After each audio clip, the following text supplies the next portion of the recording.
Igbo bụ Igbo, ekene m unu. O nwere ajụ sị ka m jụọ gị, kedu ebe okwu anị obodo gị dị? Ịma ebe ọ dị n'obodo gị? Ịma na e nwere ebe a na-ehiwe a na-akpa aja anị? Kedu ebe ọ dị?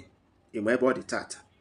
Ị nwere o nwere ndị iche dị n'okwu anị, aja anị, alụnsị, akwari ọmụmụ, ọgwụ na ọtụtụ mmụọ dị iche iche enwere n'ala Igbo. Ị ma na o nwere mmụọ ji aka ya dịrịrị onwe ya na-abụrọ mmadụ hiwere ya? Achọrọ m ka ị jụọrọ m nna gị ajụjụ dị otu a, maka na ofeke amakwanụ mgbe e kere nke ụkwa, maka na azụwa agwaghị ikwu agwaghị ibe na azụkwanụ nke aja jụrụ ajụ. Onye afọ na-asa amaghị aja ọfịa, mana ọ tara amụ ibini ji ibi ụgwọ. Arụnsị na ọgwụ dị iche.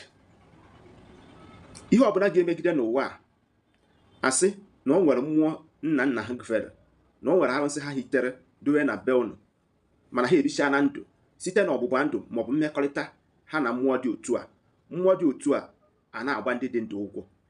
You need to ask question. Ọ bụrụ arụnsị niile maọbụ mmụọ niile ka eji Holy Ghost fire, ka a na-ekpere Psalm 35, ka a na-ekpere Psalm 91 were emebi. O nwere mmụọ ga-abụ, ọ bụrụ na ya bụ mmụọ ekwe ekwe, ịma na a ga-emedo ihe nna nna ha mere. Ụfọdụ nwere ike tupu a na-ajụ na mmụọ dị otu a, enwere ike ewere efi, enyi wee do na mmụọ dị otu a. Ụfọdụ na-erikwa ebini. Yes, maka na ọ na-ewute m nke ukwuu na ọtụtụ ndị ọrụ agha nke mmụọ, ndị na-asị na ha na-eme family depression, both na dibia both na ụka, amarọ ihe dị otu a.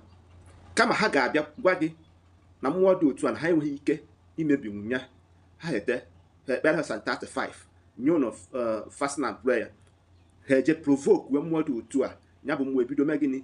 Mere ihe o kwesịghị ime na ngwuru a. Enwere mgbaisa arụnsị nke dị na ngwuru. Ọ ga-ekwe gị mee dịka nwa onye Igbo, gaba arụ jụọ ese, make proper consultation before you embark on things you don't know how they establish it, before itinye aka n'ihe ahụ ị marụ. Yes, o nwere ọtụtụ ngwuru ọ ga-abịa ifete, ị gaghị afụ ebe ọ bụla etiwere unu arụnsị dị iche iche, mana na-agwa gị na mmụọ, na o nwere mmụọ na-enye nsogbu n'ezinụlọ. O nwere ndị ọ bụ oke na ọrụ dịrị ha. Ihe ị niile bụ ka e nweta onye nwere ike imenwu ya bụ ihe.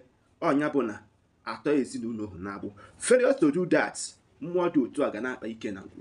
Ị nwere ike use Holy Ghost fire and back to center, mebie ọgwụ na ngwuru, mana kwefuru arụnsị ya bụ ihe adịrọ izi.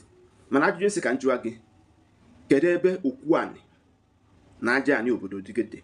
Chụọrọ ya nna gị, ọ ga-ekwe gị nkọwa, maka ndị be anyị sị na ikwu amarọ ibe ezi. Igbo bụ Igbo, asị m ndewo.